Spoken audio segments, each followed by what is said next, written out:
Assalamualaikum warahmatullahi wabarakatuh. A'udzu billahi minasyaitonir rajim. Bismillahirrahmanirrahim. Alhamdulillahi rabbil alamin. Wassalatu wassalamu ala asrafil anbiya'i wal mursalin. Sayyidina wa habibina wa qurrati a'yunina wa maulana Muhammad sallallahu alaihi wasallam wa ala alihi wa ashabihi ajma'in, amma ba'd. Wonten ngarsanipun para alim, para kiai, wabil khusus dumateng Romo Kiai Sulasih lan keluarga besar, sumrambahipun ingkang kawula hormati para bapak-bapak pejabat pemerintahan yang berkenan hadir pada malam hari ini. Tidak lupa kepada para sesepuh bini sepuh, sumrambahipun dumateng bapak-bapak, ibu-ibu rahimakumullah. Alhamdulillahirabbil alamin. Saya kula wonten mriki dalu menika bingah manahipun. Amargi ngertos lan ningali panjenengan sedaya nglampahi pinten-pinten kesainan. Mugi Allah Subhanahu wa taala dadosaken menapa ingkang panjenengan sedaya lampahi minangka amal sholih. Allahumma amin. Ingkang nomor kalih, kula le dadi bungah niku napa? Jane kula niku wau teng mriku masih ngenteni wonten kitab napa-napa sing diserat sama Mbah. Ya. Tadi saya itu masih menunggu apa kitab itu gitu. Tadi saya tanya nun sewu, ada kitab-kitab gitu. Ada gitu. Tapi nanti saya mau lihat gitu. Nah, waktu diambil enggak tahu ketemu apa enggak, saya enggak tahu itu. Nah, moga-moga setelah ngaji ini saya bisa melihatnya. Karena apa? Keranten kula menika estu remen kalian kitab-kitabipun ulama-ulama Indonesia zaman dulu. Saya sudah mencoba membenahi teks naskahnya Syekh Abdul Rauf As-Singgili. Beliau adalah pembawa tarekat Syatariyah. Ya. Kitabnya ada di sini, kitabnya bab dzikir itu. Saya juga bahagia karena saya tahu tadi dingendikake bilih Mbah Muhammad Soleh itu hidup pada masa 1800-an dengan ya sekitar 8 itu artinya sejauh saya belajar secara akademik, beliau itu satu masa dengan satu Kiai Nawawi Banten dan Kiai Soleh Darat. Wah, itu. Jadi saya punya gadah perasaan bahwa beliaunya, meskipun saya tidak lihat gitu, tapi dengan apa ya istilahnya itu beliau itu pernah berguru ngaji sampai ke Mekah. Ulama dulu ngajinya sampai Mekah.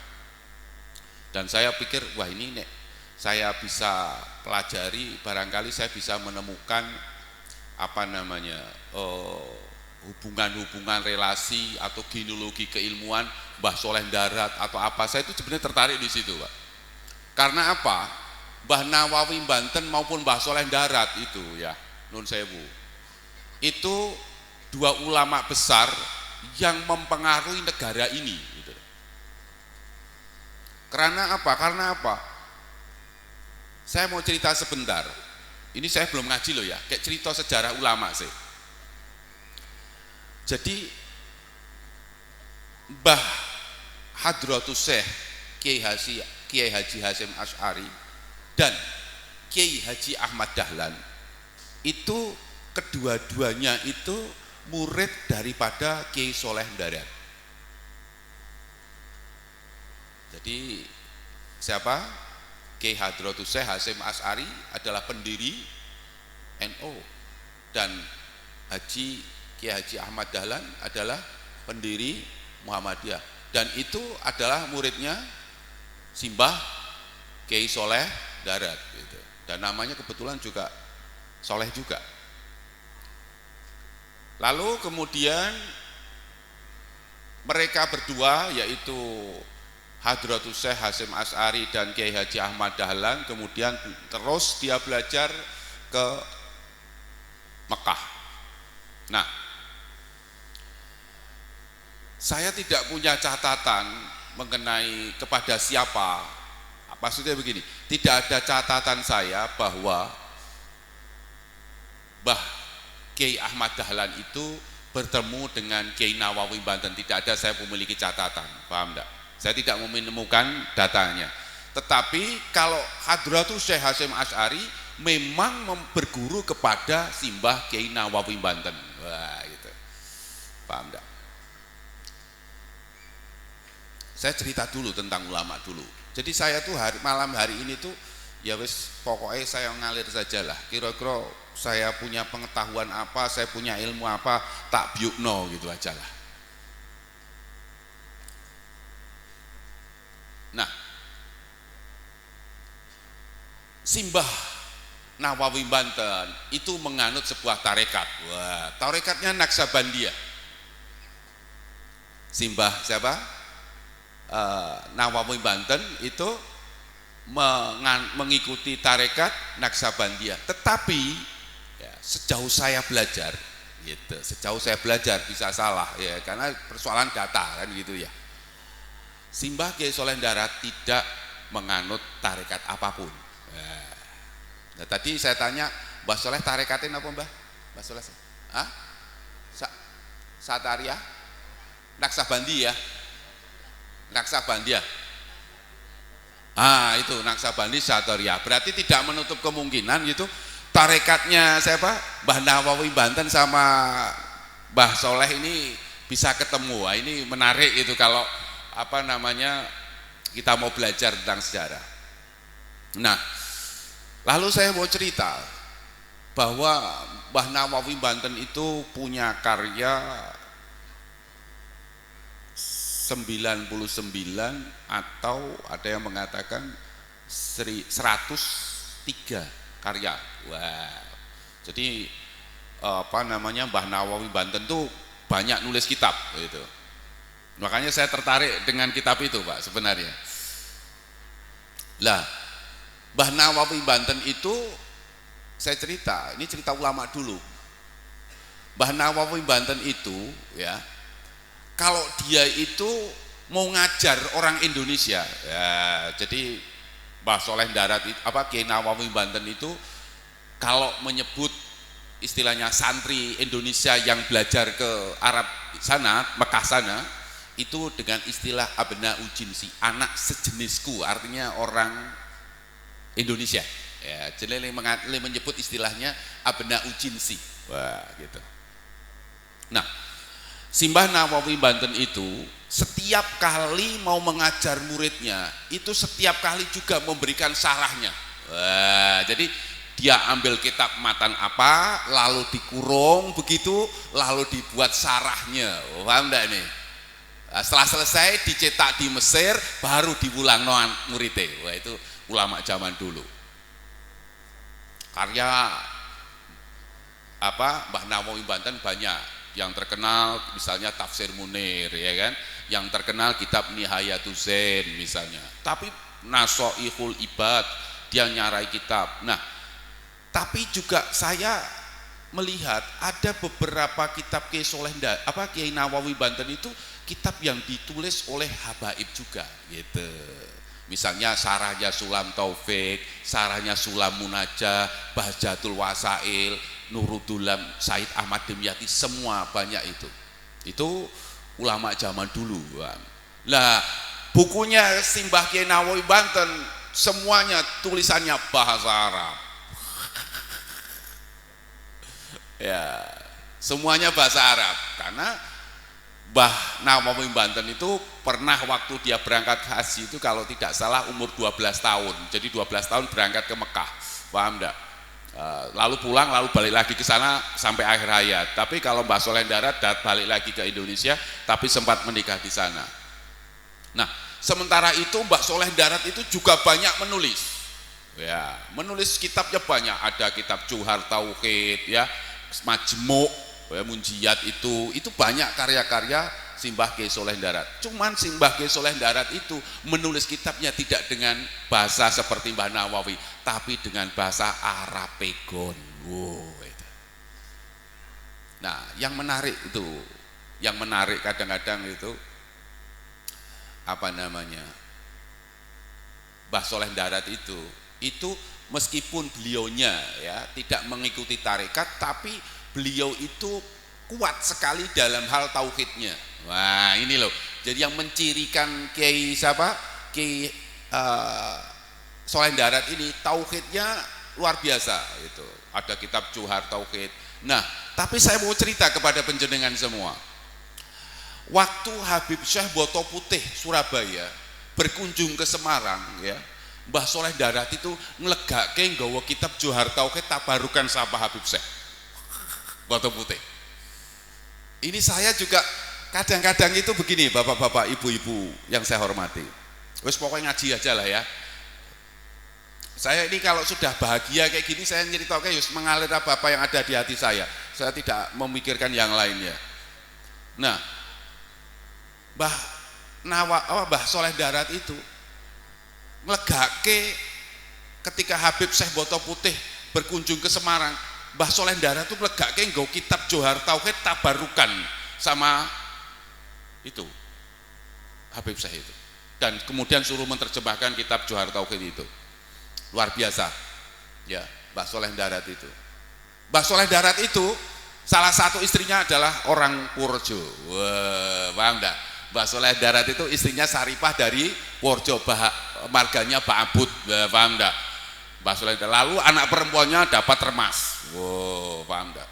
Jadi jenengan tadi cerita tentang Purjo toh. Nah, saya juga mbah saya orang Purjo, banyak bojo saya wong Purjo lho, lah ya sedulur kabeh ketemu. Wes, ini ulama dulu. Tapi yang jenengan saya malam hari ini jenengan kula kedah paham ini ku napa? Wong jaman dhisik iku luar biasa. Apa angele wong jaman dhisik? Gitu. Kuwi dadi gampange wong jaman saiki. Wong jaman dhisik arep ngaji nang Mekah, wow, rekoso tenan. Piye to? Berbulan-bulan, berbulan-bulan sampai di sana bertahun-tahun ngaji sih. Maka ketika mereka pulang ke Indonesia ya luar biasa. Nek cara saiki PhD orang meng dokter, dokter tuh lulusan dalam negeri. Nek mereka tuh belajar di Arab, gelare PhD nek cara saiki. Bahkan weh mentereng. Maka orang zaman dulu ketika dia berangkat sana, wah, dengan tantangan yang seperti itu mereka bisa terlaksana. Nah, bagi kita, bagi kula jenengan zaman sakniki zaman gampange, jenengan arep lunga nang ndi jenenge Mekah pesawat berapa jam ya Bu ya? 9 jam. Cepet banget kan? Jadi angele wong zaman dhisik, gampange wong zaman saiki. Orang zaman dulu banyak nulis kitab pakai tulisan tangan. Paham enggak? Angel. Maka saya itu kalau sedang mengedit kitabnya siapa namanya Syekh Abdul Rauf Afsingkili ini, saya menemukan kadang-kadang kata itu salah gitu ya. Tetapi ya, kesalahan mereka itu tidak saya anggap sebagai kebodohan mereka. Paham enggak? Nek wong zaman sakniki lak beda, ana wong salah sithik, wah. Paham enggak? Salah ngomong agama dalil sithik dawa rembuke sak zaman sakniki. Paham enggak? Zaman dulu enggak begitu. Coba bayangkan, nek kertas zaman semono ku ya angel, paham enggak? Kertas zaman semono tuh enggak kayak zaman sekarang. Nek zaman dulu tuh kertas gue nulis kitabku angel, larang, tidak semua orang bisa. Ya nek salah, nek cara saiki jenengan salah hal ngeprint, teko buang sampah. Nek zaman dhisik enggak seperti itu. Jenengan ngetik nang komputer iso di-delete. Lah zaman dhisik nek kadung nulis salah, wong ana khilafe juga nulis. Makanya oleh sebab itu saya berpendapat salahnya tulisan ulama zaman dulu bukanlah bukti mereka tidak tahu gitu. Itu saya belajar dari kearifan mereka. Ulama dulu itu banyak karyanya. Wah, maka saya masih masih penasaran gitu ya. Tadi siapa asmane? Pak Kiai siapa?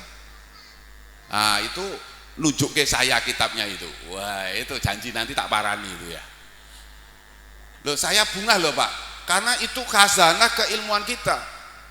Dan jenengan sekarang tahu bahwa yang namanya NU, yang namanya Muhammadiyah itu tidak bisa ucul sama ulama-ulama itu. Buktinya apa? Kitab-kitab yang diajarkan yang di pesantren itu tidak lebih tidak kurang gitu ya.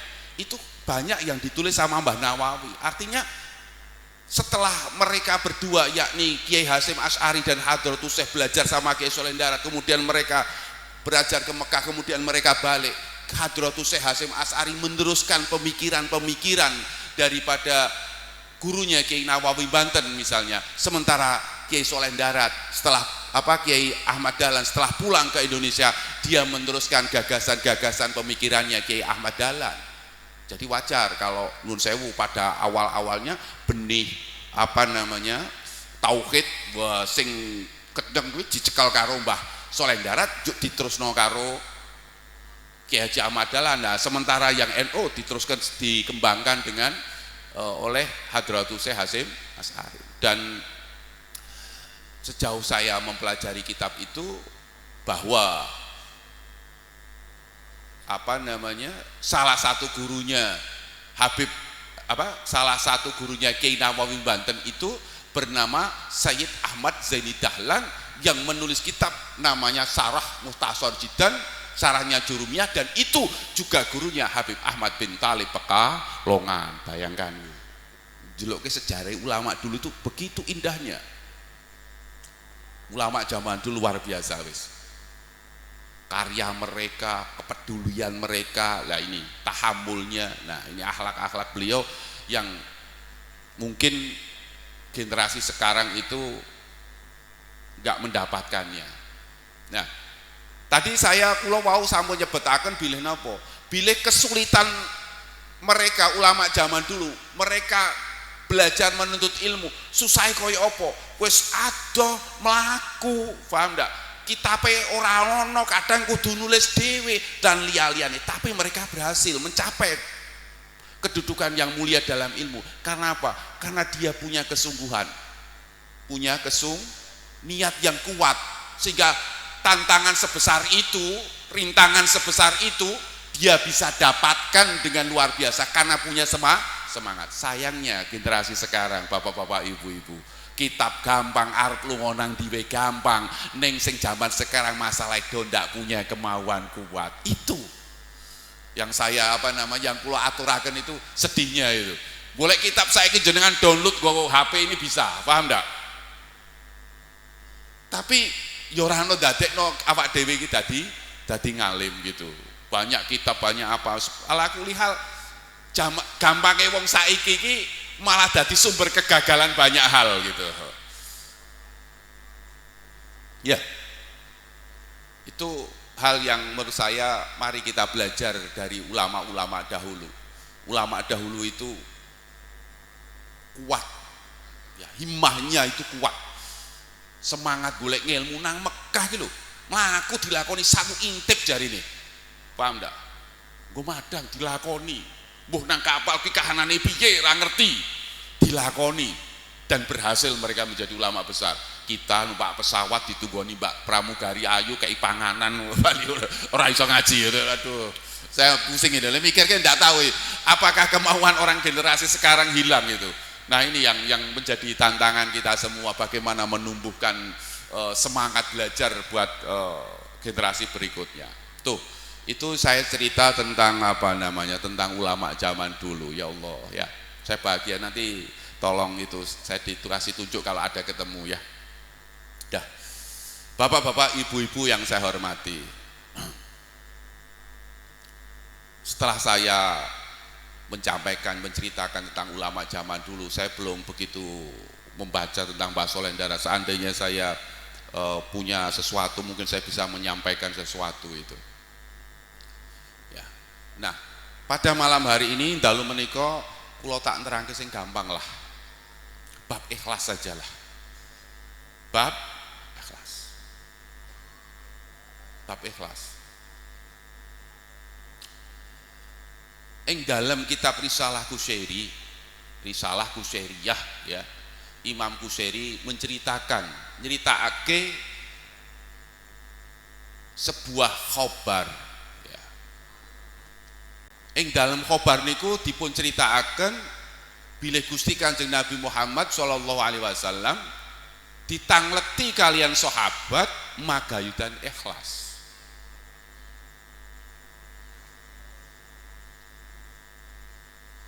Ya Rasulullah mahwal ikhlas. Ya Rasulullah ikhlas niku napa? Rasulullah sallallahu alaihi wasallam ditanya tentang ikhlas, Rasulullah ndak bisa jawab. Mboten ngerti Rasulullah niku, Pak. Mahwal ikhlas niku napa? Ikhlas itu apa?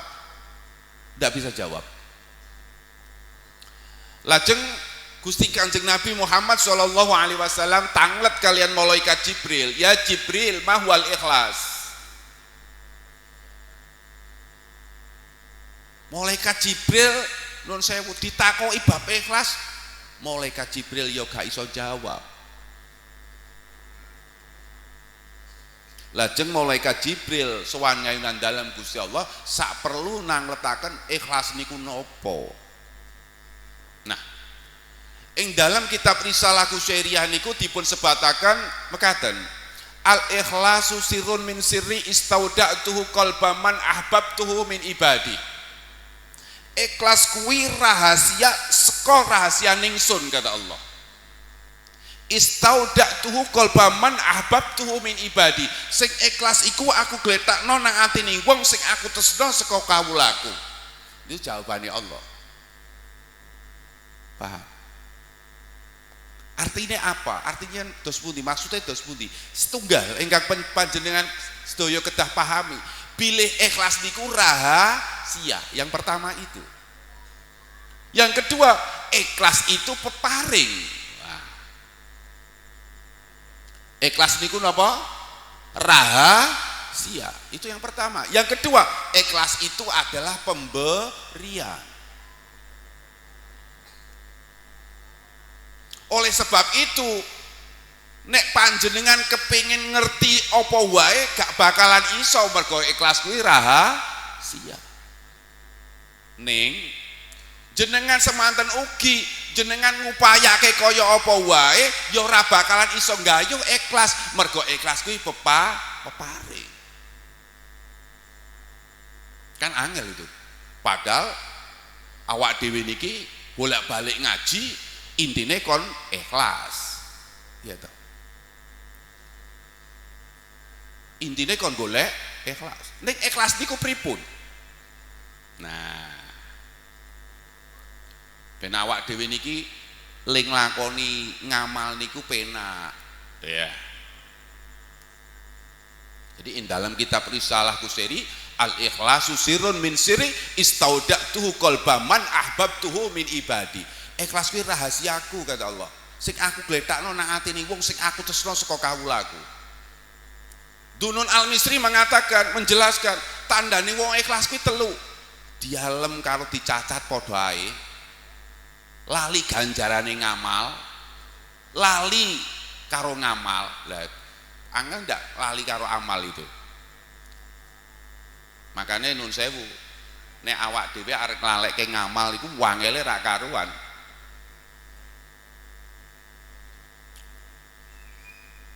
Niki luar biasa. Ikhlas itu rahasia, teknik rahasia, diusahakno ngerteni buka kitab terus ya ora bakal ketemu. Ya toh? Diupayake kaya ngapa godaya kemampuane awak dhewe ya ora bakal gegaya wong kuwi peparing.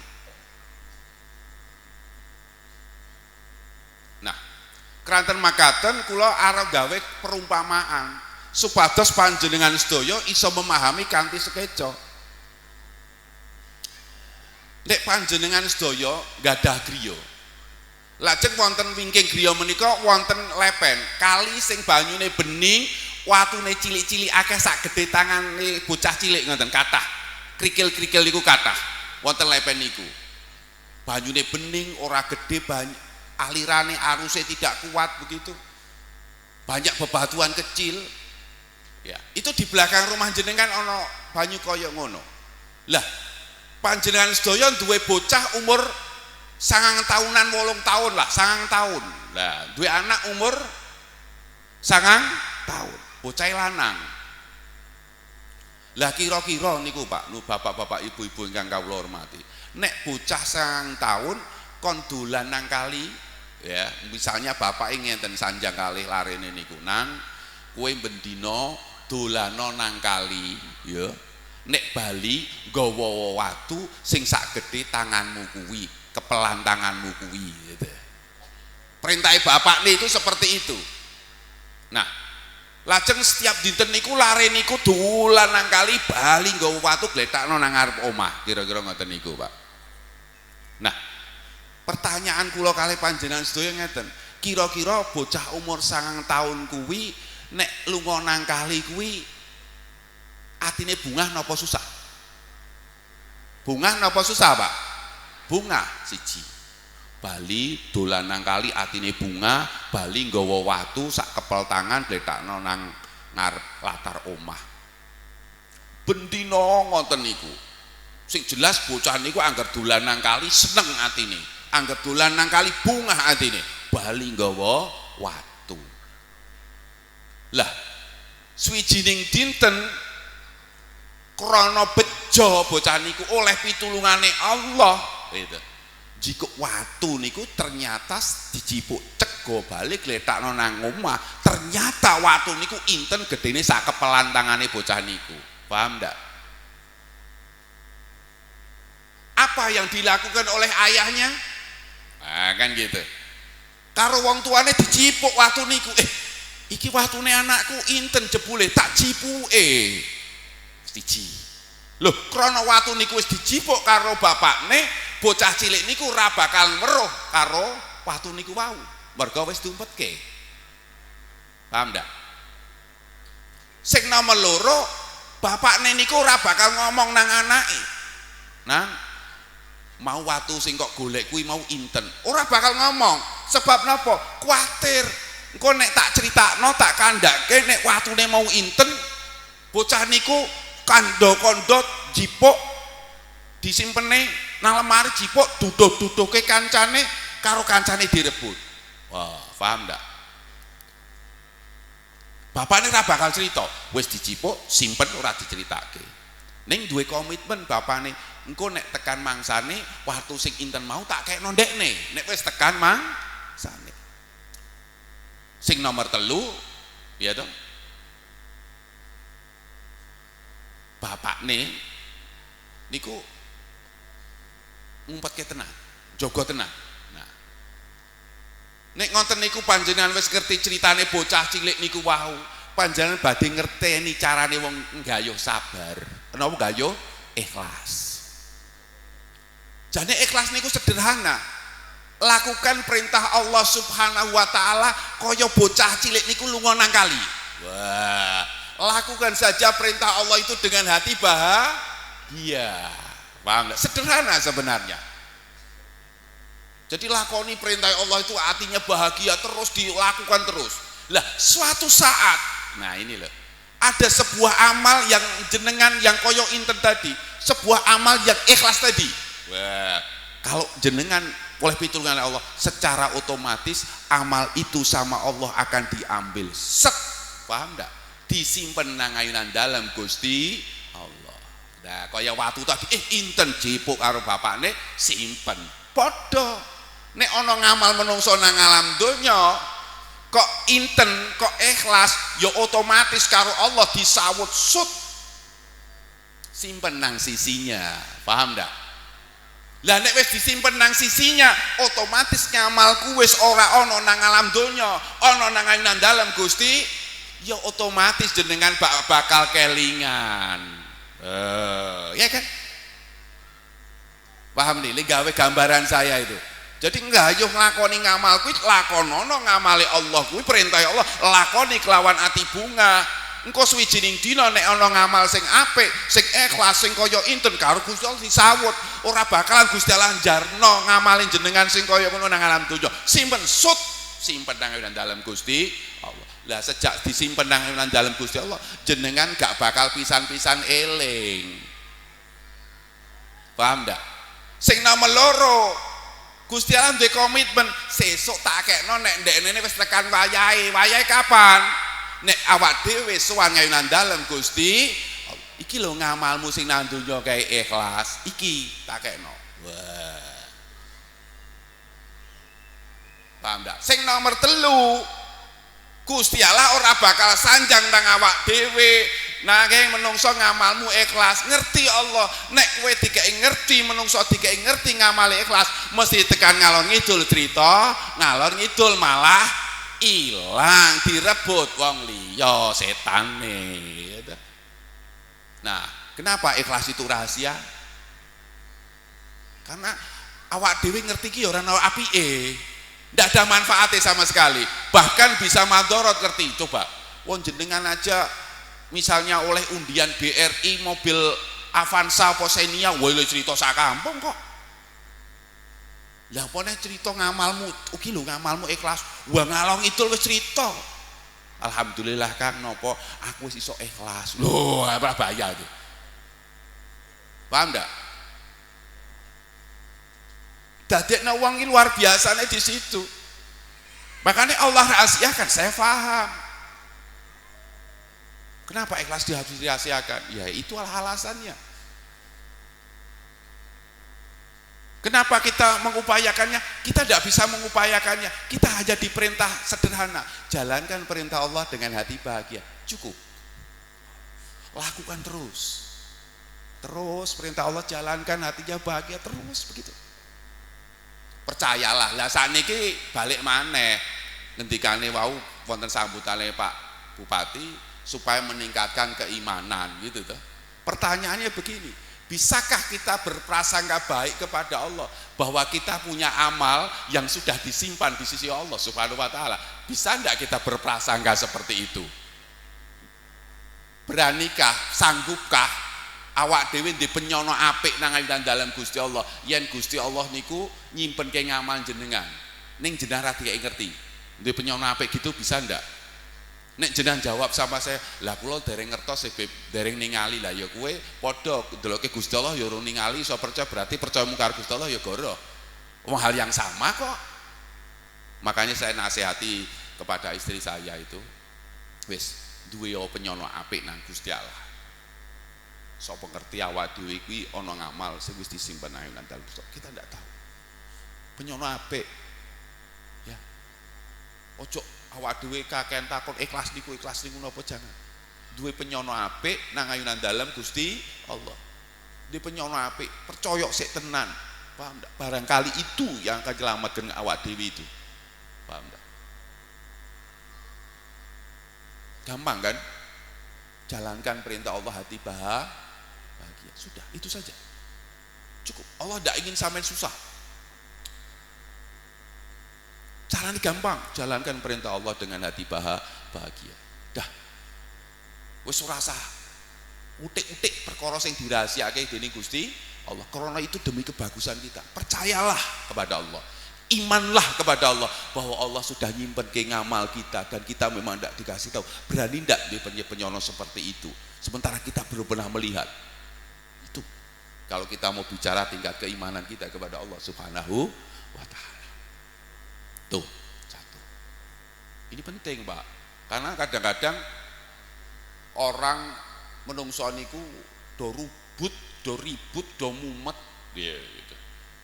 Golek bab ikhlas itu apa gitu loh. Ngaji gitu. Ya wis tak kayak ngaji malam hari ini. Setelah ini ndak usah berpikir itu lagi. Jalankan perintah Allah dengan bahagia. That is enough. Itu cukup. Yes. Paham?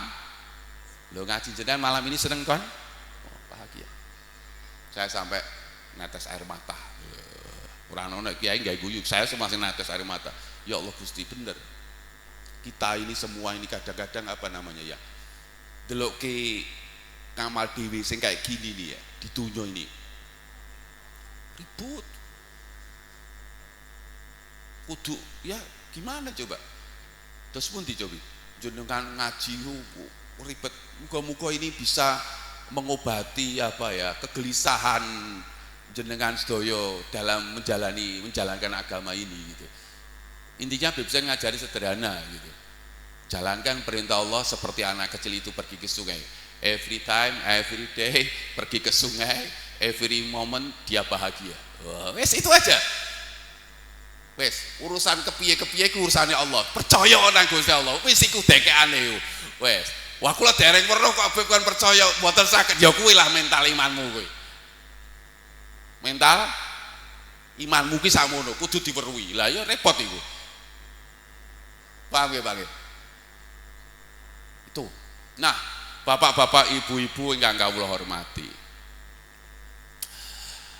Lajeng dos pundi supados awak dhewe niki iso nglakoni perintah Allah ku seneng gitu ya. Nglakoni perintah Allah itu rasane abot ya kan. Nglakoni perintah Allah ku wangel gitu ya. Nah, kadang-kadang awak dhewe niki ya saya itu kula niki nganu bapak-bapak ibu-ibu yang saya hormati ya, bapak-bapak ibu-ibu yang saya hormati.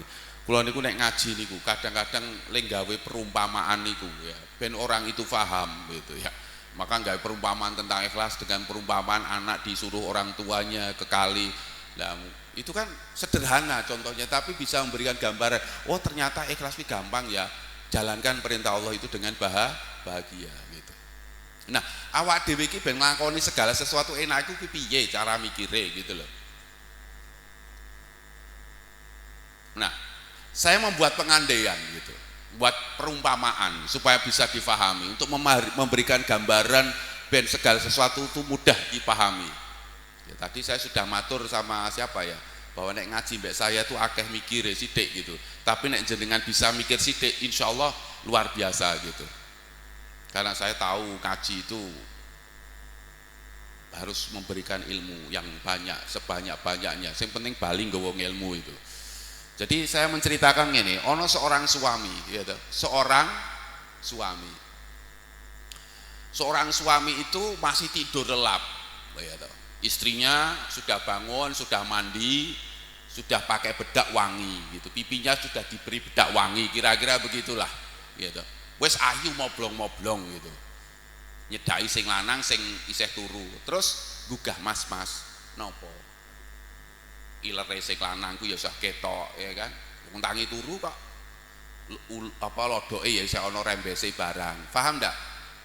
Terus sing wedok ki bilang begini, pak mbok aku mangambung pipiku pak. Bisa terjadi toh?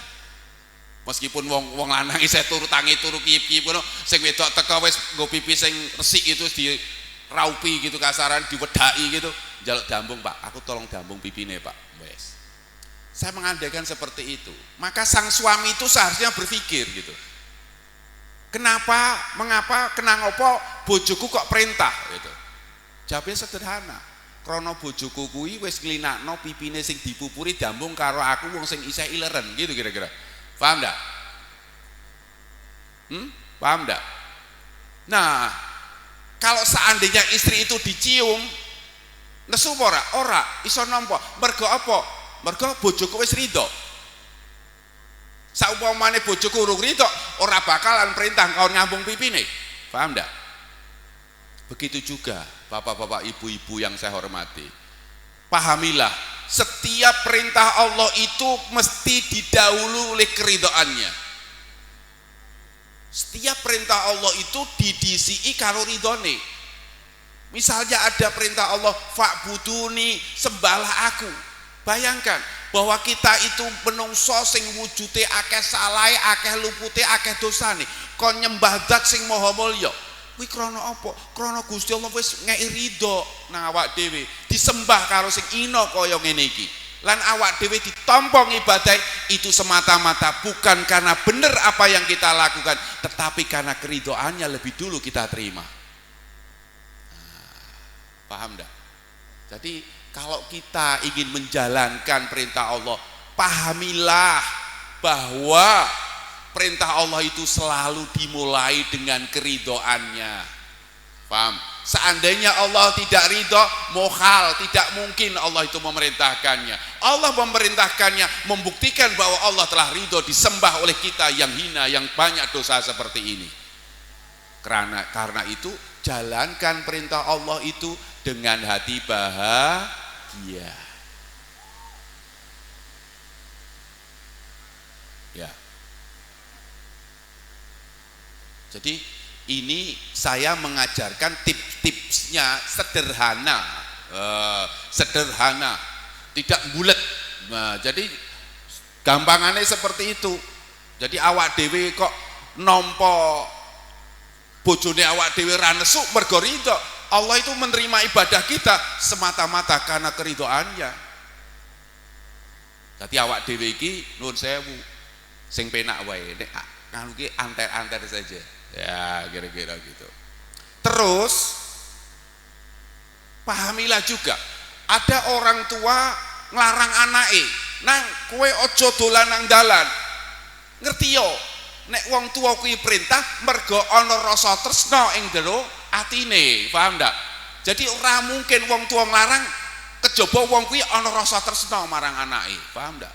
Begitu juga bapak-bapak, ibu-ibu yang saya hormati. Larangan Gusti Allah itu mengandung kasih sayangnya. Perintah Allah didisi ridhone, larangane Allah didisi karo rahmate. Dadi wong urip nek arep gayuh ridaning pangeran lakonono perintahe, nek arep kepengin rahmate Allah dohono maksi larangane. Wis cukup sederhana hidup itu. Nuwun sewu, kadang-kadang orang itu berpikir ribet. Nah, malam hari ini saya ajarkan sederhana. Jalankan perintah Allah dengan hati bahagia. Wow, kok bisa tuh? Ya iyalah. Karena setiap perintah Allah itu di dalamnya ada keridhaannya. Ibadahku diterima bukan karena benerku, tapi ridhone Allah. Benere kaya ngopo nek Allah ra ridho ya bakalan nampa. Mbok gantenge kaya ngopo, wis adus ke ngopo ngambung pipine jenengan mesti nesu, ora nampa, ora ridho. Paham ndak? Mbok sing lanang isih ileren, tangi turu kiyip-kiyip, jambung jenarah bakal sebab ridho lebih dulu gitu. Paham ndak? Ini yang luar biasa. Yang kedua apa? Jalankan perintah Allah itu juga dengan hati, tinggalkan perintah Allah ya dengan hati bahagia. Kenapa? Karena di situ ada rahmatnya. Tidak ada jalan lain. Ya. Enak kan? Jalankan perintah Allah dengan hati bahagia, tinggalkan larangan Allah dengan hati bahagia. Itu kalau jenengan luar biasa, Allah simpen amal itu. Set gonang langit, wis ra bakalan eling. Itulah yang cerita itu ya. Kula gawe cerita kaya ngoten niku meng gara-gara kelingan ceritane Imam Ghazali nulis kitab. Oh, itu tak sedene. Oh, Imam Ghazali kok nang donya iso lali. Ya lali. Mergo apa? Bareng nulis pena, tu pen tutul ngono, ana laler mencok. Ben ngombe sik. Wis lalere mabur nulis kitab, wis lali. Dicikuk ngamale disimpen nang dalem Gusti Allah. Imam Ghazali selama di dunia tidak tahu, bahasan mati gak ngerti. Kan gitu. Nah, ini yang cerita itu hanya saya memodifikasi, saya pahami dari idenya dari cerita tentang lalat itu. Tuh, cerita tentang ikhlas. Nah, nek awak dhewe kok arep gayu ikhlas, sinau buka kitab, mumet ra karuan itu. Mumet, tapi dengan perumpamaan gambaran-gambaran yang sederhana itu jenengan bisa paham insyaallah. Ya. Itu tentang ikhlas. Bapak-bapak, ibu-ibu yang saya hormati.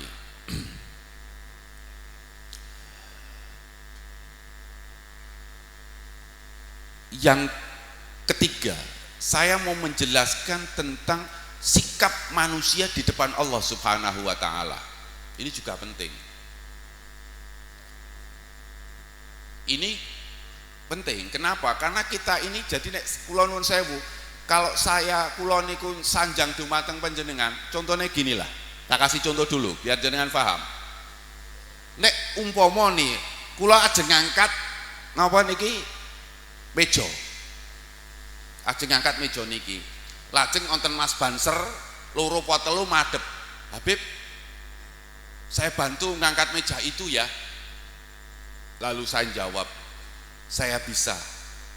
Estu Bib, kula ewangi Banser sak kanca niku ngewangi jenengan ngangkat meja itu. Saya bisa. gitu. Bukan muni tidak, cuman saya bilang saya bisa sampai 3 kali. Paham enggak? Pertanyaannya itu kan begini, nek wis ping 3 kira-kira banser kuwi sida nulungi saya apa enggak? Enggak. Nah, kalau dibuat kalimat kan seperti ini jadinya. Bukannya banser itu tidak mau menolong Bebzen karena faktanya sudah menawarkan, ya. Bukannya banser itu tidak mau menolong Bebzen, tapi kesombongan Bebzen yang membuat pertolongan itu tidak terjadi dalam diri Bebzen. Paham enggak? Kesombongannya di mana? Pada saat saya mengatakan saya bisa. Nah, paham enggak? Ini kesombongan yang luar biasa. Kesombongan yang sejati itu.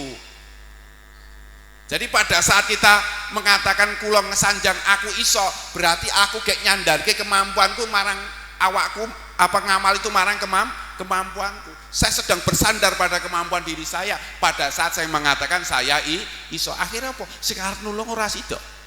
Nah, quote-nya hari ini apa? Quote-nya nang WA jenengan itu. Tulisannya begini, Bu. Wah, keren ini, Bu, tulisannya. Bukannya Allah tidak mau menolongmu, tapi kesombonganmu lah yang menolak datangnya pertolongan Allah dalam hidupmu. Wah, keren dah itu. Bukannya Allah tidak mau menolongmu, tapi kesombonganmu lah yang menolak datangnya pertolongan Allah dalam hidupmu. Wah. Jadi menungso itu kadang-kadang nang dunya kuwi ora ana perkara sing iso ngedoke menungso saka rahmate Allah, ngedoke menungso saka pitulungane Allah, kejaba siji sombong. Jadi sekarang ini nek saya tidak akan tersinggung. Misalnya ana wong numpak mobil apik ora nyopo, saya tidak akan tersinggung. Wah, saya muni ana wong numpak mobil apik tersinggung. Mergo apa? Mergo mobil saya elek. Nek mobil saya luwih larang biasa saja. Misalnya ana wong liwat, niku nganu Beb, tiange sombong. Anu apa? Niku duwe mobil apik lewat ngarep omah ora nyopo. Nah, meneh.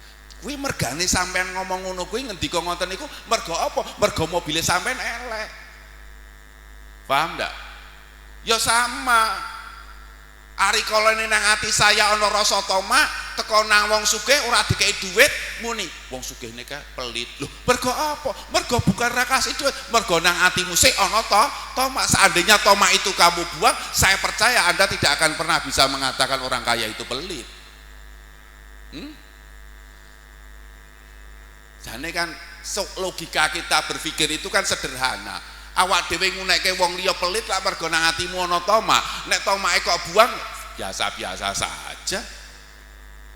Maka saya itu untuk menghukumi orang kayak pelit, delok sik nang atimu ana tamak apa ora gitu. Paham ndak?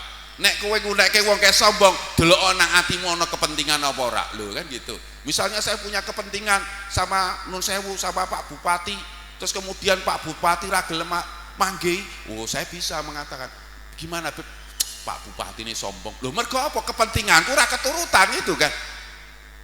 Jadi menungso itu jangan dulu ngukumi orang lain begitu begini, lihat dulu di dalam hatinya itu ada apa. Nah ini dalam tasawuf itu. Sebab itu jadi tutup, jadi khitok. Coba paham ya maksud saya bapak-bapak ibu-ibu. Jadi nun sewu jenengan niku kan nun saya menungso niku iso ngukumi wong liya kuwi hak pelit iku lak mergo apa? Mergo nang atine ana rasa tamak. Kepengin diwenehi duit gitu loh.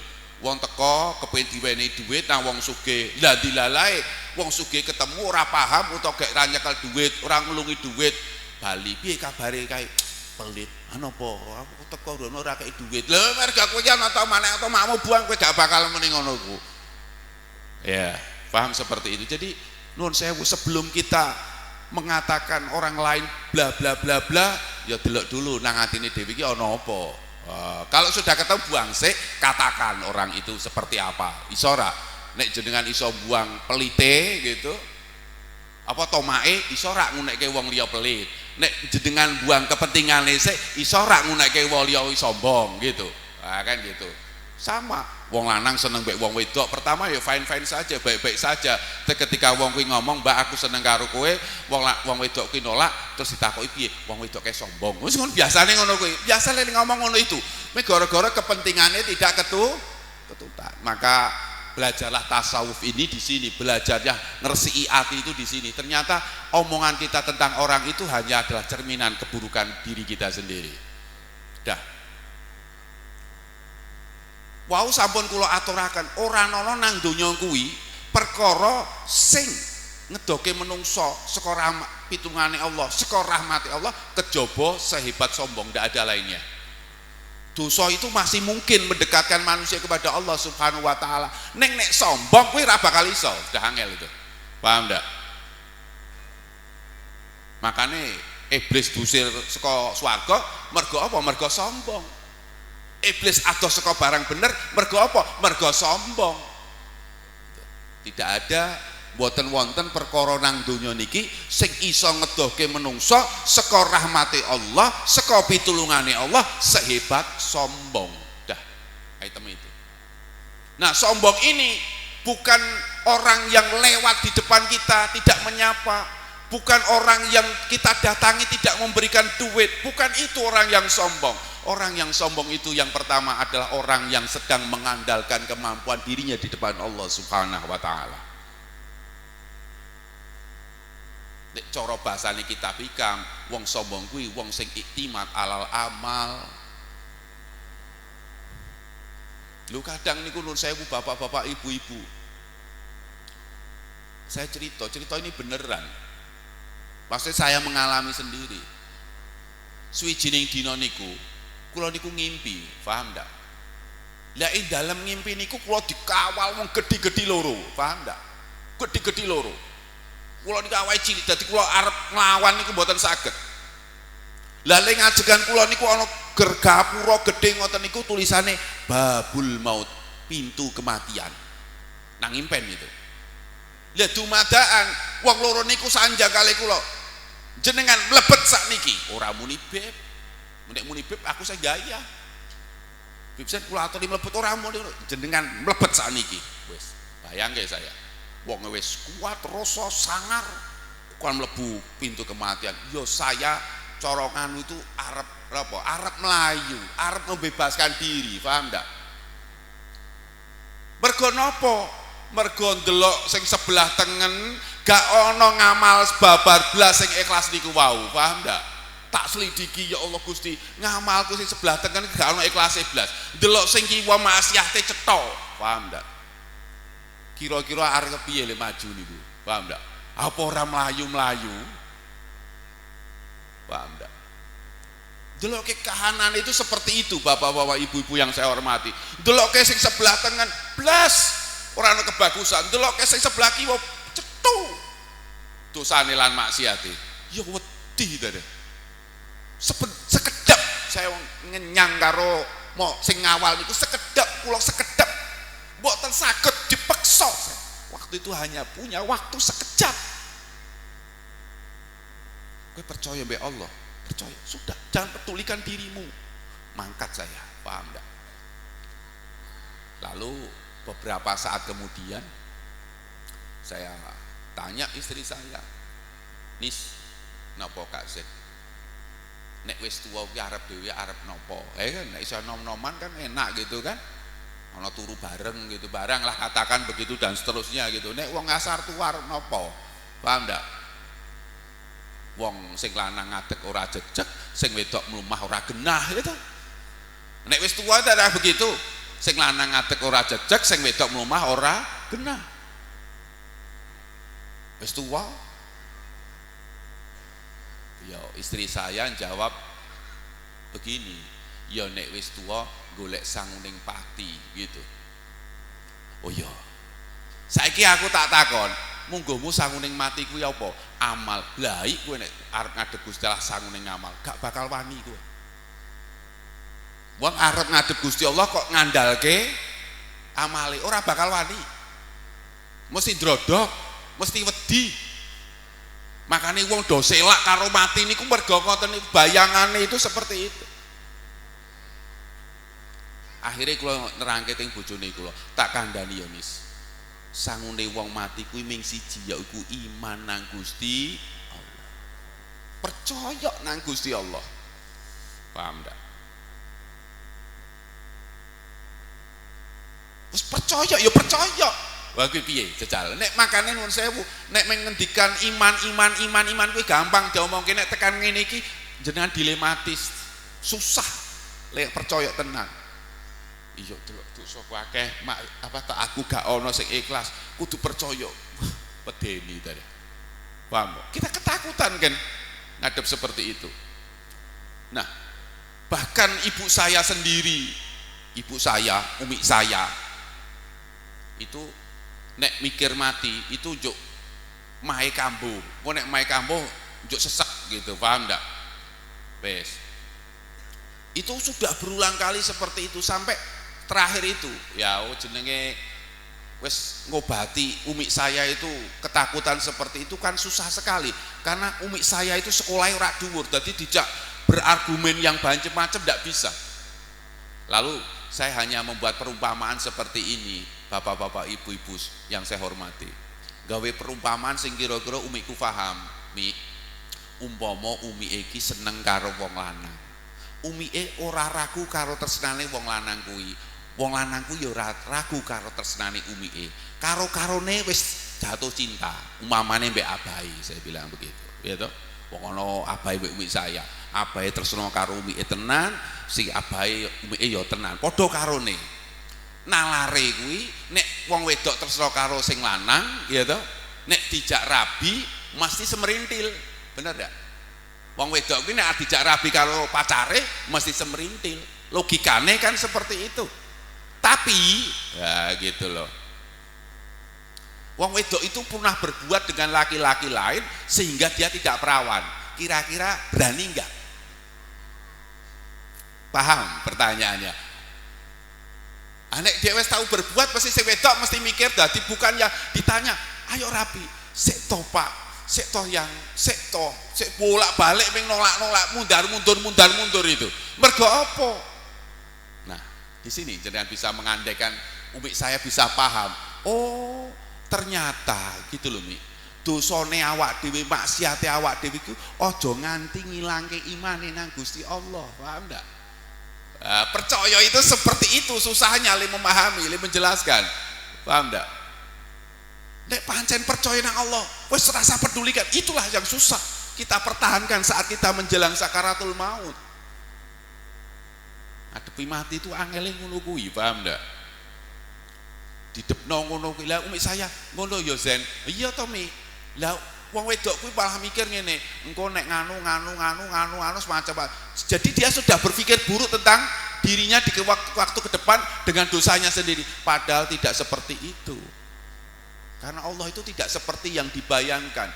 Nek cara wong Jawa pangeran kuwi tan kena kinaya apa? Gusti Allah itu tidak seperti dibayangkan. Jadi tidak sama dengan bayangan kita. Paham enggak? Kita sudah berpikir kono aku nek mati bladi lebokke neraka sik. Lho kok ngono? Ayo dosane awak dhewe akeh kok. Lho kok le mikir dadak kok dasar kok mikir saka Gusti Allah ngono lho. Le mikir dadak saka kono sik dadak ngento-ento nang neraka barang gitu lho. Paham enggak? Yo kita percaya itu di situ. Iman itu pelajarannya sederhana tapi memahaminya tidak mudah. Iman nek diomongke gampang, tapi nek ngakal ngene jajan nek takoki lha mbok kowe iki ra percaya karo aku pon Dek? Percaya Mas, ayo rapi kok sik wis muter wae kan. Ya sama dengan kita itu ngadepi mati lak mlayu wae gitu loh, paham enggak? Seperti itu. Padahal Allah tuh ingin kita kembali padanya. Angel itu di situ. Maka saya pesen gitu ya. Le ngandani istri saya begitu. Kowe nek mati kuwi sangune ming siji tok, iman nang Gusti Allah. Aja sampai hal-hal lain kuwi ndadekno imanmu ilang. Dadi apa sing ana nang awakmu aja ngilangke kepercayaanmu pada calon suamimu itu gitu loh. Paham enggak? Percayalah sepenuhnya. Wah itu berat. Susah itu. Itu tantangan sederhananya seperti itu. Jadi awak dhewe ngadep Gusti Allah imannya harus betul-betul lah, iman yang betul-betul pelajarilah bahwa iman itu tidak seperti yang dipelajarkan di buku-buku itu. Iman seperti itu. Jadi saya ingin menjelaskan percaya tenanan Gusti Allah itu seperti itu ya. Nah, kesombongan itu ngedono menungso saka pitulungane Allah seperti itu. Ndak ada nang donya ini. Mboten nonton nang donya iki perkara sing iso ngedoke menungso saka Allah lan pitulungane kecuali sombong wis gitu tok. Sombong. Paham ndak? Nah, bapak-bapak, ibu-ibu yang saya hormati ya. Kita itu kula jenengan itu kudu belajar. Jenengan pun nate mireng tembung ngeten iki nuwun sewu. Aku kapok nulungi kowe gitu. Pernah ndak ana wong ngudarasa begitu, aku kapok nulungi kowe gitu. Kan itu pertanyaan ungkapan yang aneh menurut saya. Tetulung kuwi barang apik. Lah kok ana wong kapok nulungi barang apik. Kira-kira sing nglakoni barang apik niku jane wong Allah apa wong apik? Kan mukal. Ana wong ngaku apik, nglakoni barang apik kapok. Kan lucu. Mestine wong apik nglakoni barang Allah ana kapoke, ya kan? Wong Allah nglakoni barang apik mesti ana kapoke. Nek wong apik nglakoni barang apik seharusnya tidak ada kata kapok. Mari kita selidiki. Tadi pagi saya sudah menjelaskan kepada para guru sama komite gitu. Pertanyaannya dalam hidup itu begini. Wong maksiat karo wong taat, sing luwih butuh marang pitulungane Allah, sing maksiat apa sing taat? Coba, sing maksiat apa sing taat, sing butuh pitulungane Allah luwih gede, luwih banyak? Hah? Maksiat apa taat? Maksiat, ya toh? Jawab jenengan ngono, padahal kleru. Sing luwih butuh pitulungane Allah ki sing taat, dudu sing maksiat luwih akeh. Sebab apa? Wong arep nglakoni ketaatanku awale kudu oleh taufik. Nek ora oleh taufik ora iso klik karo ngamal niku. Kudu oleh pitulungane Allah ari kalane nglakoni ketaatan niku. Sak rampung nglakoni ketaatan isih butuh rahmate Allah ben ditampa, paham ndak gampangane? Wong taat itu lebih butuh pertolongan Allah lebih besar daripada wong maksiat. Wong maksiat itu butuh Gusti Allah engko nek tobat. Nek ora tobat ora butuh. Nah, sampean arep taat iku butuh pitulungan Allah dari awal sampai akhir. Nek maksiat belakangan. Jadi kita berpikir kadang salah. Berpikirnya salahnya gimana? Kita cenderung menganggap orang maksiat yang lebih butuh pertolongan Allah. Padahal orang yang taat menurut Ibnu Athaillah lebih besar dia butuh pertolongan Allah. Itu yang benar. Nah, kita kadang-kadang itu begini, bapak-bapak, ibu-ibu yang saya hormati. Tetulung itu adalah salah satu dari perintah Allah. Menolong itu salah satu hal yang benar. Menolong itu sesuatu yang baik. Pertanyaannya kan begini. Orang yang menolong sama yang ditolong lebih besar mana butuh pertolongannya Allah? Luwih gede mana wong sing nulungi karo sing ditulungi butuh marang pitulungan Allah? Logikane yang lebih besar butuh pertolongan Allah itu yang nulungi karena yang taat. Nah, jenengan bisa bayangke sekarang nek jenengan nulungi wong ora leh pitulungane Allah, akibate apa? Akibate sing ditulungi mbruwet, sing nulungi melu mumet. Makanya ndak heran saya bisa menjelaskan secara rasional kenapa orang kok iso kapok nulungi sesamanya, kapok nulungi wong liya. Mergo apa? Mergo saat dheweke tetulung ora leh pitulungane Gusti Allah. Mergo ora ditulungi Gusti Allah, sing ditulung bruwet, sing nulung melu mumet. Akhire njuk saking mumete, saking ra kuwate ndeloke bruwete sing ditulung wis aku kapok nulungi kowe. Lho, kedadean. Paham ndak? Lah mengapa bisa terjadi orang itu tidak mendapatkan pertolongan Allah? Ya karena sombong. Misalnya nih, umpamane jenengan duwe ponakan, ya toh, teko esuk-esuk. Loh, kowe ra sekolah to, Nang? Mboten, Pak De, Bude, mboten. Lah napa? Bapak mboten gadah yatra, mboten gadah ragat, yuk kula kon mandek di sekolah. Wah, itu. Barangkali datang dari alam gaib sana, krentek nang jerone ati jenengan, kuwi ponakanmu, perunanmu tulungono. Wah, itu muncullah niat menolong. Tapi setan tidak tinggal diam. Setan teko jenggunu. Wah, nang jero wong kuwi takon ngejak rembugan. Hei menungso, pripun setan? Nek ndelok bandamu kuwi akeh nggih. Yo, nggih, bondone kula akeh setan. Lah, tak takon ya. Nek miturut jumlah bandamu sing akeh kuwi nguliake ngragati pendidikane perunanmu ponakanmu iso rampung ra S1. Nggih yo nganu to setan. Nek ndelok bandaku sing akeh kaya ngene, yo nek ming nguliahke ndekne S2 insyaallah satu akeh. Nah, bandamu cukup akeh iso nggo nguliahke perunanmu tekan S2. Iya. Lah saiki tak takon sik menungso, piye setan? Nek perunanmu kuwi S2 kira-kira iso nyambut gawe apa ora? Ya iso, wong ijazah S2. Bayarane akeh ra? Ya nek tingkat S2 akeh. Lah wis tekan kono setane nambahi ngene iki. Lah saiki tak takon, nek perunanmu kuwi sakwise diragati sekolah rampung S2, paham ndak? Njuk perunanmu nyambut gawe, njuk iso nyambut gawe dhewe, duwe penghasilan dhewe, nasibe owah apa ora? Ya owah. Nah, nek ngono ngene lho. Ya kowe niat nulungi perunanmu utawa ponakanmu diniati sapa ngerti nasibe owah utawa nasibe ben owah. Itu kesombongan di situ. Paham ndak? Kesombongan itu karena nasib menungso kuwi ada dalam genggaman Allah Subhanahu wa taala. Kok jenengan arep jajal ngrubah lho, paham ndak?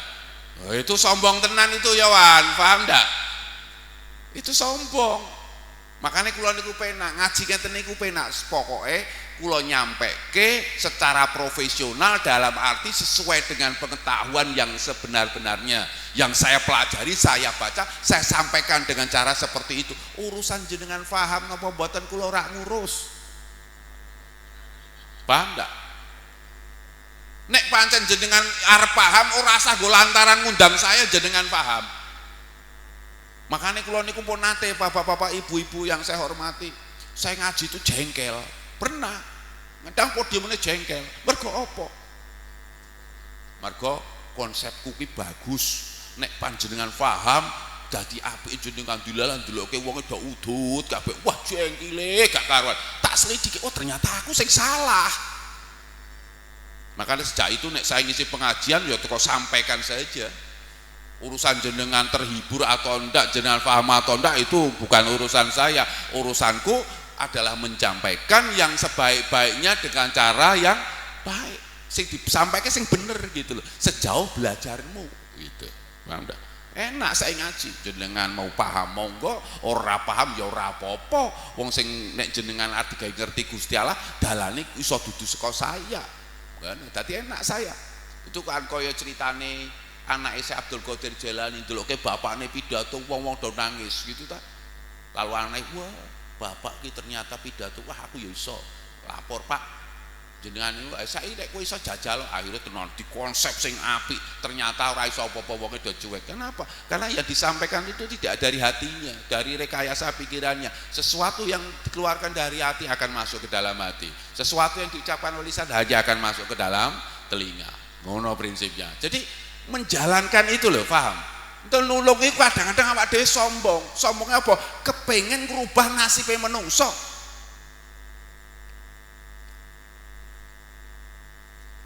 Lah, mergo apa?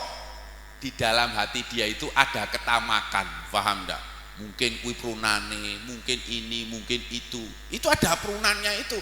Ada hubungan emosional darah itu yang membuat dia senang berharap sekali. Nah, itu yang harus diingat. Jadi nuwun sewu bapak-bapak, ibu-ibu yang saya hormati. Dalu niki ngaji tasawuf ning cara sederhana, itulah kira-kira. Jadi nek kita itu berbuat menolong orang, ya tolong sajalah. Awak dhewe luwih butuh pitulungane Allah. Ojo pisan-pisan mlebu ranah Gusti Allah. Kok ndak malah didukani, malah ora oleh pitulungan gitu.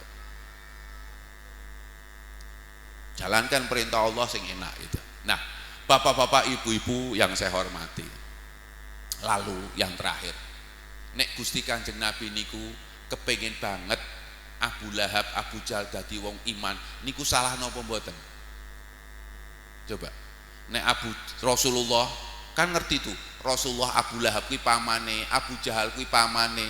Nek kepengin jeng Nabi niku kepengin banget Abu Jahal karo Abu Lahab itu dadi pinter, apa dadi wong iman. Kira-kira bener napa kleru? Kleru. Paham ndak? Bener kleru. Sebab dingendikake nang Quran apa? Innal ladzina kafaru sawaun alaihim anzartahum am lam tundirhum la yu'minun. Ngendikane Mbah Kiai Nawawi Banten, fala tatma ya asyrafal halq fi imanihim. He mulya-mulyane manusa, kowe aja tomak ing dalem keimanane ndekne kabeh. Artinya apa? Tugas Nabi itu hanya menyampaikan, paham enggak? Adapun orang itu beriman atau tidak, itu urusan dia dan Allah Subhanahu wa taala. Jadi jeng Nabi tugasnya tabligh. Ning krana tomak, rasa sayang, rasa hubungan emosional mbek Abi Thalib, dadekno rasa kuwi berlebihan.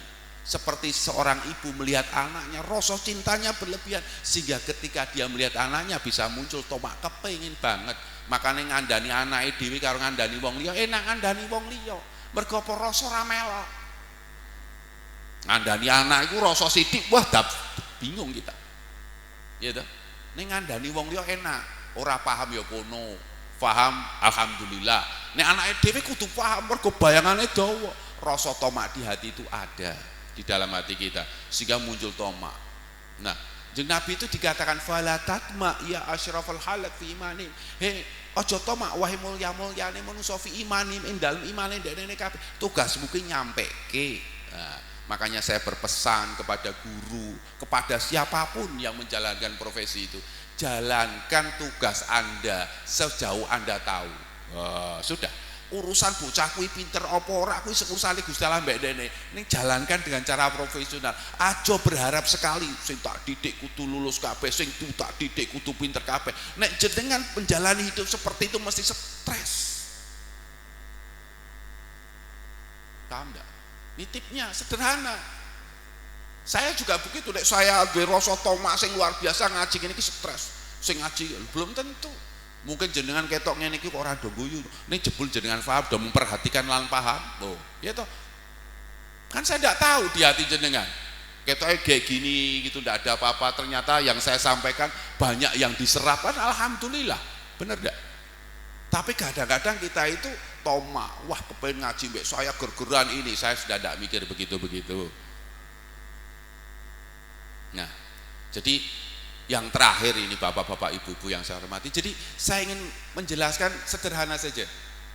Ketika kita berbuat baik, lakukan sesuatu itu sebagaimana mestinya.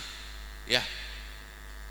Atine anter aja duwe rasa tomak bahwa sing ditulungi, sing dididik, sing diapake selamat bejo ki ra iso. Urusan dia sama Allah Subhanahu wa taala. Tugasmu itu satu, nolong dia. Sisanya kita doakan. Ya, gitu loh, paham enggak? Jadi kita sebagai orang tua nuwun sewu, ya didiklah anak kita sejauh kita tahu. Kita ragati, kita macam-macam begitulah, kita pondokke, kita sangoni, tukokno bukune. Itu sudah tugas kita itu secara ilmiah itu. Sisanya kita doakan, gitu loh. Nek kita tomak, wah bijine elek sithik, wah golek guru kursus, golek itu dawa nanti rembukane. Santai aja, anak jenengan itu tangan di tangan Gusti Allah. Dan Allah lebih ngerti apa nasib yang baik buat anak kita. Disitulah juga ada keimanan dalam mendidik anak, dalam hidup, intinya iman. Saya kira itu yang bisa saya sampaikan pada malam hari ini. Wallahu a'lam bishawab. Astagfirullahaladzim li wa lakum. Wassalamualaikum warahmatullahi wabarakatuh.